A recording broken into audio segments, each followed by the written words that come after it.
It's the year 2026, and Gen Z now holds more political power than ever before. Even the youngest Gen Z now are either at voting age or very close to it. And the first major radical thing they've done with this newfound political power is vote in the quote-unquote radical socialist communist mayor of New York City, Zohran Mamdani. I heavily emphasize the quote-unquote part here because, as you're soon about to see, by historical standards, he's nowhere near either radical or socialist. He's actually pretty radically conservative. Let's take Mamdani's two most quote-unquote radically socialist policies that he's relentlessly pushed for to help out the young people who voted him in: rent freezes and government-run grocery stores. He's frozen the rent for a year, meaning no rent increases in a city with already absurdly high rent prices.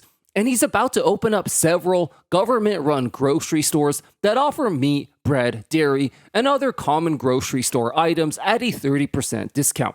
Now, let's take those exact same policies and supercharge them. Push them even further in the most radically communist, socialist direction possible. Let's not only freeze the rent for a year, let's cancel it completely. Let's make the city completely rent-free for an entire consecutive year.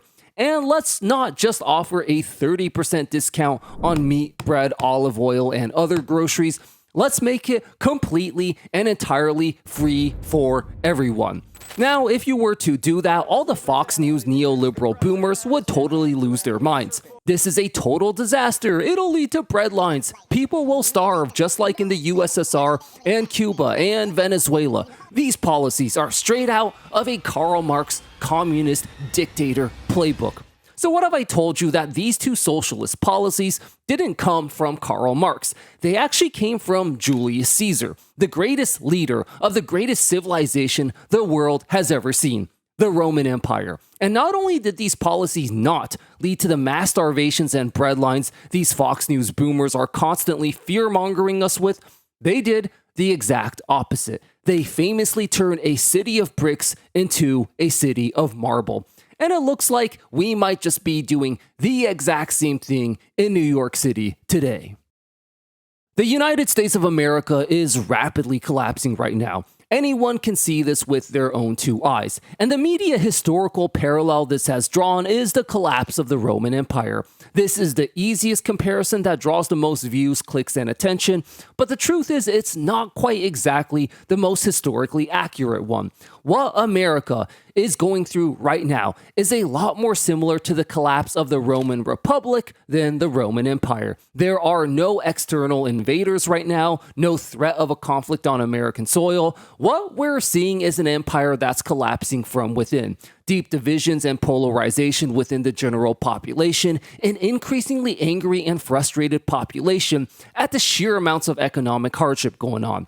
This is almost exactly word for word what happened in the final chapter of the Roman Republic. And it all culminated in several massive civil wars, which appears to be where America is headed as well. After all the dust settled, one of the greatest leaders in human history emerged to rebuild the world's greatest civilization from the ground up. His name was Julius Caesar.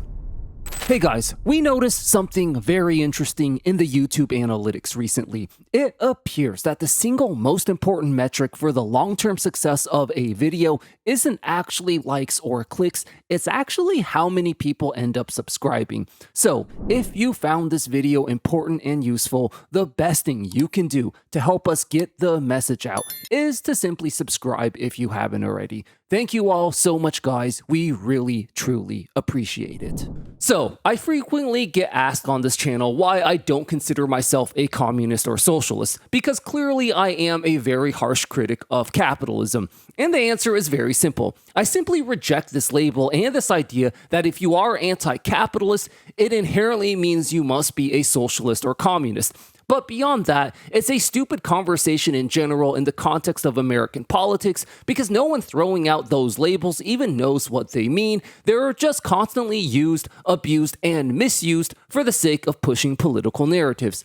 Case in point, as you'll soon see, the Roman Empire was nowhere near a socialist or communist society. They had free markets, commerce, and private property. But the Fox News boomer types would absolutely call the Roman Empire a bunch of communists and socialists today if they knew their actual policies.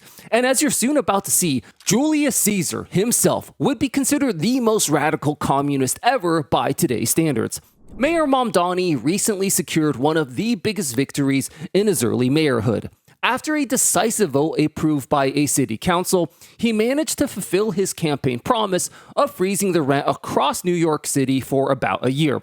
His popularity and approval ratings absolutely skyrocketed after that, as he delivered the much-needed affordability and relief for millions of young people, and honestly people of all ages and generations living in New York City.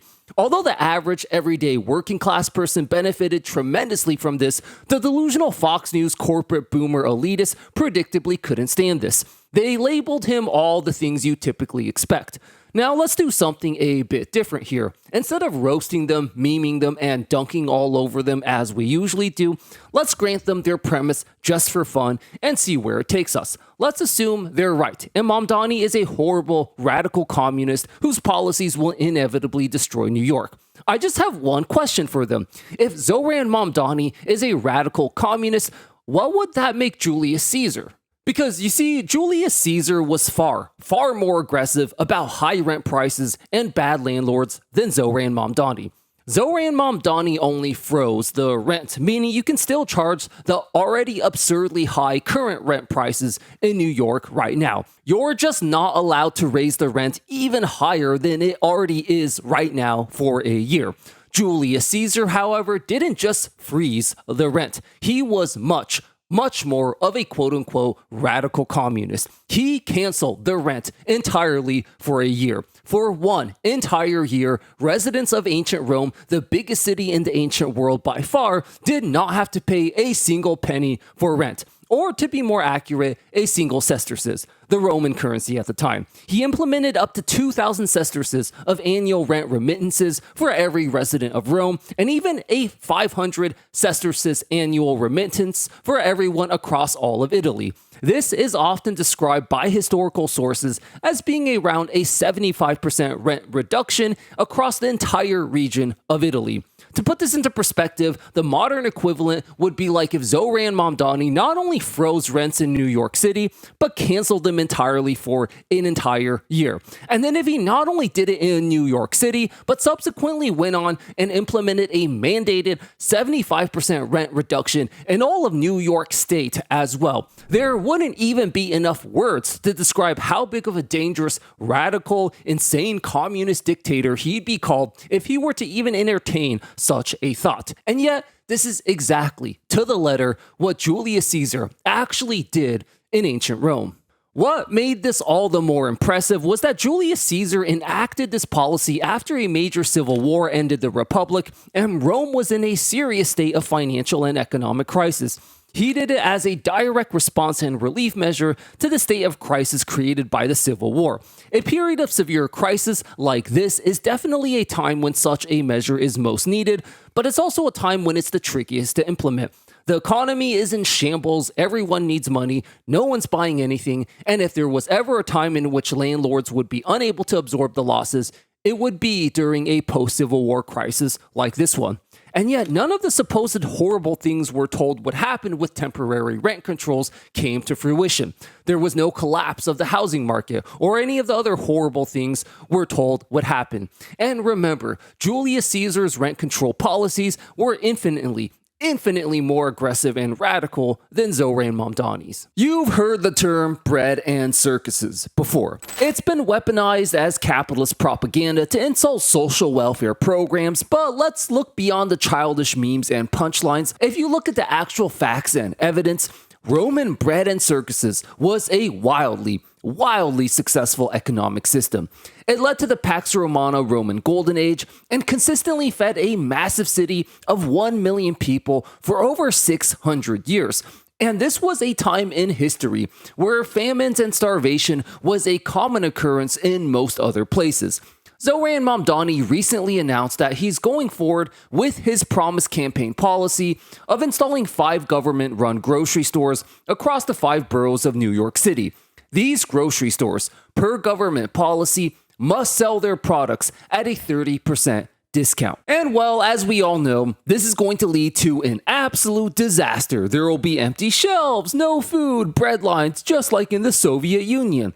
So what if I were to tell you that the Roman Empire didn't just provide food for their citizens at a 30% discount, they straight up gave it away for free to all their male citizens. The official name of bread and circuses was the Cura Annonae. Every male citizen was given a consistent, guaranteed monthly grain ration that they were expected to share with their wives and families.